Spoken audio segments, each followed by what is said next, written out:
Hey guys, welcome back. Today we're going to kick off part two of our large rifle primer comparison. As you can see, I have everything that we're going to use laid out in front of us. Got our brass all prepped and ready. This is all once fired Federal brass out of Federal gold medal match ammo. Got all our primers laid out up there in order that I want to load them. Got our powder we're going to use today, which is Winchester 748. And the projectiles, which is the Hornady 150 grain full metal jacket boat tails. So I end up deciding that we're going to do 5 of each for the primers on each powder, but I'm going to do 3 different powders now instead of just the 2 like originally planned. I was going to originally do 10 loadings of each primer, but I figured that'd be there'd be a lot of consumables used there, a lot of powder used, a lot of primers used, and a lot of projectiles used. And in order to do that, I actually have to go buy more. So we're gonna skip the 10 and go to 5, and just get started loading them up here. The means that I'm going to use to load these primers is my RCBS Universal Hand Primer, which I use pretty much for everything. So let's get started here. All right, so we got our primers in the primer tool here.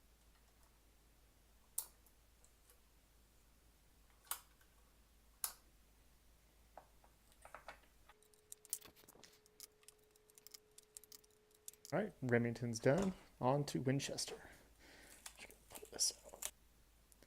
One thing to note on the Winchester so far is that they are going a lot easier than in most of the other primers that I've used. Just not feeling as snug. So 2 down, 5 to go. CCI number 34s. Oh yeah, much tighter than the Winchester or the Remington so far. Next is the large rifle BR2. CCI BR2s are given with the same feel as the number 34s. Really snug fit, positive feel.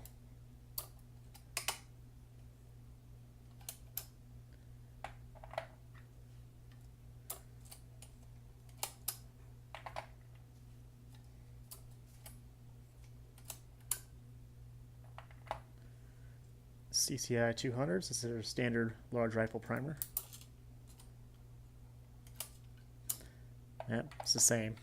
No difference between this, the BR2 and the number 34. All really positive. Alright, now a Federal 210s primer I've never used before. Interesting to see these. It's a different feel versus the CCIs and the Winchesters and the Remingtons. It goes in really easy at first, but then it hits like a hard point towards the end there. It's interesting. Could be the shape of the cup, maybe a little bit different.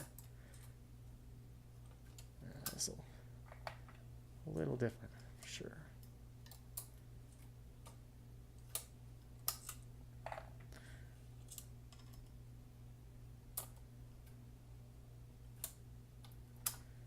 There we go. Last but not least, the Federal gold medal match. All right, Federal gold medal match.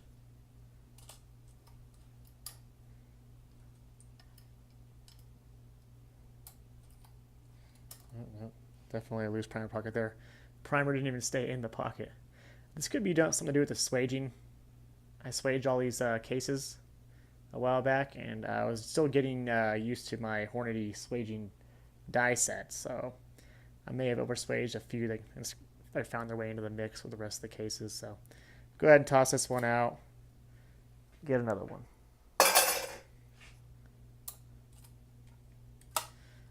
Much better.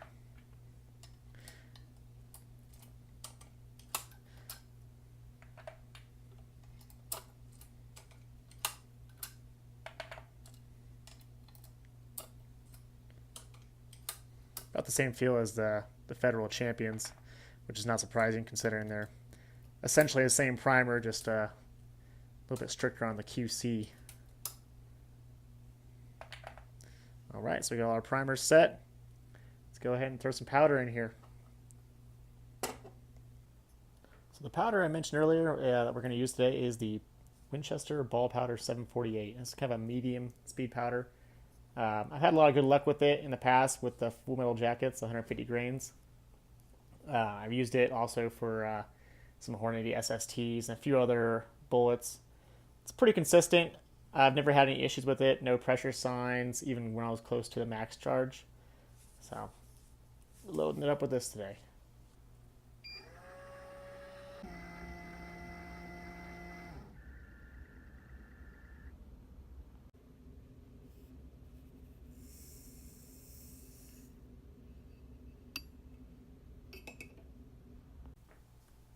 All right, so we got all of our cases loaded up with powder here. Nice and full. Time to throw some bullets in here. All right, so we got all our cases full of powder, primed, ready to go. Now it's time to throw some bullets in them. Got my gauge ready. I'm using a Lee Precision bullet seating die. And it's not set, so we'll have to set it right now and see where it's at. Throw our first one up here.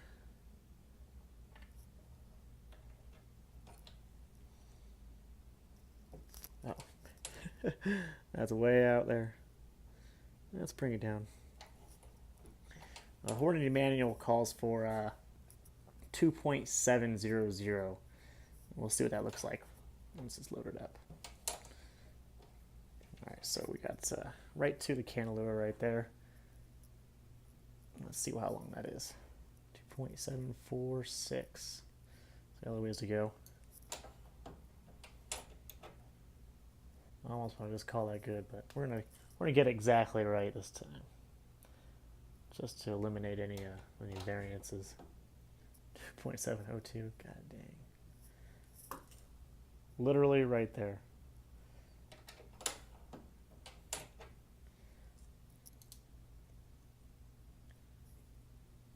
There we go. Ta-da. Cool. So let's go ahead and start plowing through these. Let's check this one out real quick and see where we're at.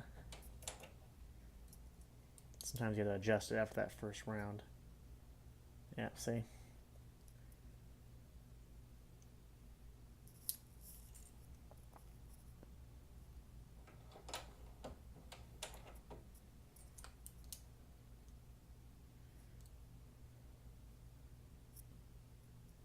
There we go. We're good. I don't think that's going to make a huge difference with FMJs. Yeah, and there could be a little variance in the bullet as well.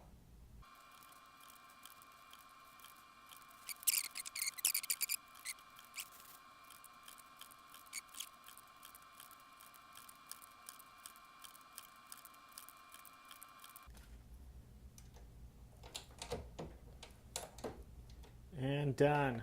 All right, let's get these bagged up and get them to the range for testing. Hey guys, so you're probably wondering why we're back on the bench here and not at the range, and that's because I did go shooting, but I did not get any good footage. It was really windy out there, the weather just sucked, and my GoPro battery refused to hold a charge, so I was unable to get any substantial footage. I got a couple of different groups, but that was it. I don't want to have like a video for 2 different primers and none of the rest. So it just doesn't make any sense. So we'll just go over all the stuff we learned, all the stats that we got from the range time, and talk a little bit about that. First, we'll cover the brass. We'll kind of just do a quick overview here. Nothing really to report. Everything looks pretty good. You can see it started off clean there, and then firing suppressed. It got dirtier and dirtier, and then you got stuff over here. I did have one round, kind of random. Just the bullet got shoved back in the case. It was a failure to feed, and you can see there's a little gouge right here. Not really sure what happened. I haven't had any issues like that since I regassed the Scar when I originally purchased it, and that's only when I was shooting suppressed. So today it may have just been a short stroke. I'm not really sure. Didn't fully grab the round, but there's a nice little dent there as well. I don't know. It was a fluke. Everything else worked flawlessly. No real ejector marks. Everything looks really good. The primers look great. I think I have one that was kind of flattened out here, but even then it's not like a terrible, overpressure sign. The brass looks fine. Everything cycled flawlessly. All the brass landed in perfect little groups on the ground, so I don't think anything was out of order there. All right, let's take a look at the groups here. So I got my sheet, my target. We'll start with Remington here. So I got all my actual stats written on a little whiteboard up here. I'll be going over that. So back to the target here. First up is Remington. So Remington actually had the lowest average velocity, which was only one below 2,600 feet per second. It came in at 2590 as the average. Standard deviation was 21.2. Not terrible, definitely not great. Way above what I'd like to see. Its overall spread from minimum to max was 48 feet per second. And the group size, because this flyer right here is 2.42 inches. Really bad. I mean, if you took this out of the equation, this is actually about roughly a 1 inch group. It would have been really nice, except for that fourth round. Discard seems to do that a lot with that fifth round. I don't know if the barrel is just heating up or what, but it tends to throw like the fourth or fifth round almost like consistently every single time. On to Winchester here. So the group was kind of sporadic there. Not really sure what happened. We were fighting a little bit of wind, and the shooting platform I was firing off of wasn't exactly stable because of that. So might have opened up. I imagine these groups would be a little bit tighter if we weren't battling that scenario. But let's get back to the stats here. Winchester was 2619 average feet per second, right above 2600, which is good. Almost spot on to what the Hornady manual calls for with that charge. Standard deviation was 19.2, so it came down a little bit from the Remington. Spread was 49, and the group size was 2.02. So considerably better than this group, but still a 2-inch group, which is crap. So on to CCI number 34. This is their military, like 7.62 millimeter primer. And it had, I think, the overall best group of the bunch. It came in at 1.41 inches. As you can see, it's actually not a bad group there. The average velocity was 2628 feet per second. Pretty good velocity there, but that's about where the good ends. The standard deviation was 29.2 feet per second, which is almost the worst out of the bunch. The spread was 64 feet per second. I mean, it shot the best on paper, but the rest of the stats suck, and I'm not... It's kind of confusing how that happens, but it does happen. Now, CCI BR2, which is their bench press primer, I was really hoping it'd do great. I had, high hopes for this primer, but it actually did the worst across the board. The average velocity is the same as the number 34. It's 2628, and the standard deviation was almost the same, but about 30.6 feet per second. That's the standard deviation for the CCI BR2. Spread was 82, and the group size was 2.7 inches. So pretty much the worst across the board right there. Kind of disappointing. Last for the CCIs is their standard 200 primer. Didn't do too bad. The group size is a little over 2 inches. The average velocity was a little bit higher than the BR2 number 34 at 2631. Standard deviation was the best out of all of these at 11.5. That's really good. Not bad for a, military, ball clone round pretty much. The spread was 31. Everything looked pretty good. The paper, obviously the group could be a little tighter, but it's not terrible. Next is the Federal 210. This is their just regular large rifle primer, not the match one. This is the one we had the round or the projectile pushed into the case, so we only have 4 shots here on paper. Let's look at the stats. So the average velocity was 2629, right in there with the CCIs. The standard deviation was 17.1. Not great, but not terrible either. Still below 20, which is better than most factory ammos can get. The spread was 36 feet per second, and the group size is 1.52, so came in second place for the groups. Next is the Federal 210 match. This is their gold medal match primer. It had the highest standard velocity of 2666. Bit of an ominous number there, but did all right. The group size was bigger than what we were hoping for, especially for a match primer, but we don't count it out yet. Could be the powder combination, the bullet combination. All those things are going to come into effect. So don't cross any of these primers out yet. They're just getting started.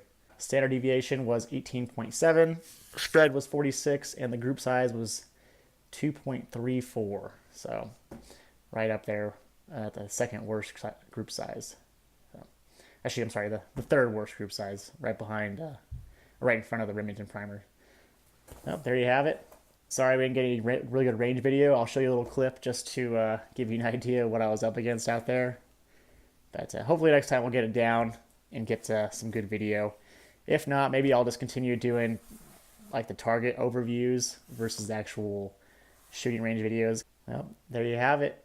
I think the next round we're probably going to go test out AR comp, maybe Reloader 15. I keep changing my mind. I'm not really sure what I want to do. I do want to do an extruded powder just to see how these primers react with something like that.